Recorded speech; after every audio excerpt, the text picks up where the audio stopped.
She's a very good friend of this family.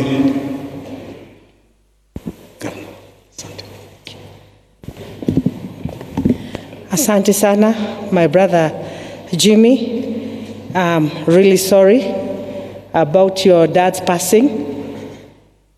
I'm here on behalf of myself and the people of Machakos County. I'm also here with my deputy governor. Jimmy's wife comes from Machakos County. Tala, my sister, we are here to tell you, you're not alone, we are with you, and we are proud of you. I'm even happy to have heard what your father-in-law said about you. So, Jimmy, we have good women from Machakos County. And your father said he could not have chosen anyone. To Mommy, Mom, nobody will understand. I've been in your shoes. I lost my husband. I know how it feels. But give yourself to God. Give yourself to Christ. Jesus is everything. Take him as your husband from today, and he will lead you, Mommy. He will lead you. He will give you peace that surpasses any other peace. For the family, I'm sorry. For the grandchildren, Jimmy, you guys are very lucky. At least the grandfather is the one who gave them the first glass of wine, not any man from outside there. So these are children who know what their limits are, and they will never go above the limits that the grandfather taught them. So thank you very much. God bless you, and poleni sana. Asanteni sana. Big clap. Gavana, rafiki yangu sana, Bwana James Orengo. Mheshimiwa. Asante sana, Governor. Thank you. Thank you to Mrs. Wanjigi, my friend Jimmy Wanjigi, and your siblings, and the family as a whole, and my colleagues, the political leaders who are here. I want to say what I want to say very fast. But in saying so, I want to remind ourselves that this church has been a sanctuary to many people in very hard times, and we don't take it for granted. So as I speak here today, and I see Bishop Njenga, who was a provost here, I want to say certain things. If I overstep a little bit, I'd ask the provost to kindly accept what I want to say. And I want to say what I want to say because a great provost in this church, Bishop Okulu, wrote a great treatise on the church and the state. We are at a political crossroads when we must talk about ourselves as Kenyans. And I think it is significant that Honorable Maina Wanjigi was born in 1931. It is significant that he was elected to Parliament in 1969. It is significant that he died on the 28th of June.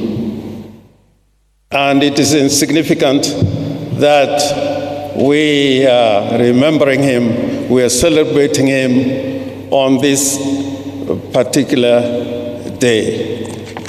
It is also significant that Maina Wanjigi has left a record. He wrote an autobiography, but more importantly, the greatest record when I think about Honorable Maina Wanjigi is what he said in Parliament, which talks about what a leader should be. It is significant that this great man spoke at the funeral of J.M. Kariuki. And I want those who may not have read that speech at a very difficult time rings in my memory. So as I speak today, I want to say that I've been a friend of this family, and my spouse, Betty, who is here, knows that We have been great friends of this family. Jimmy has been with me in times of trouble and in times of celebration. And is one of the people who taught me that when you want to go into a demonstration, there is something you can swallow and you will fear no tear gas. I've been missing him because I want you to give me that medicine again. Let me say this. And I'm glad I have had this opportunity to say it today. In the time when Honorable Wanjigi was in Parliament, it was a very difficult time. It was during the one-party state. But during his time, when it came to matters of principle, he did not wait to be told where to vote. He voted from his heart. When JM was murdered, and all of you know there was a report before Parliament of the Select Committee chaired by Honorable Wangale. Despite the wishes of the party at that time and the wishes of State House at that time, Honorable Wanjigi voted for that report.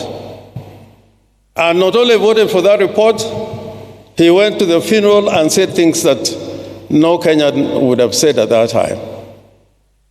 Honorable Wanjigi, at the time when, during the Moroto crisis, when the government of the day knew what the members of parliament should be doing, he stood by the people of Moroto. So why am I saying all of this?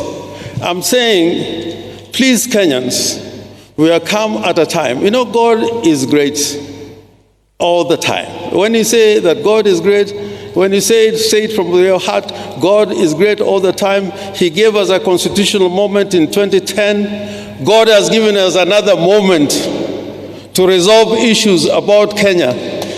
Now, not tomorrow. God has given us that opportunity today, not tomorrow. And I asked the church, because we are a member of the church, I'm a member of this church, that you must be on the front line and be part of the solution. Otherwise, the church will become part of the problem.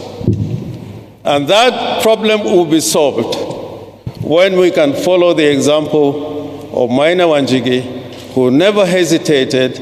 When people are downtrodden, when people are oppressed, he spoke for the poor and for the people of Kenya. Thank you very much. Thank you very much, Governor. I want to tell you, as a family, the governor has been, come Jim, please.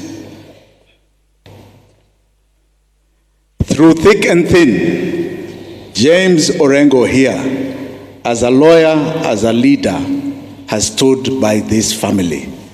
Please give him another recognition. He's been an amazing man. Thank you, sir.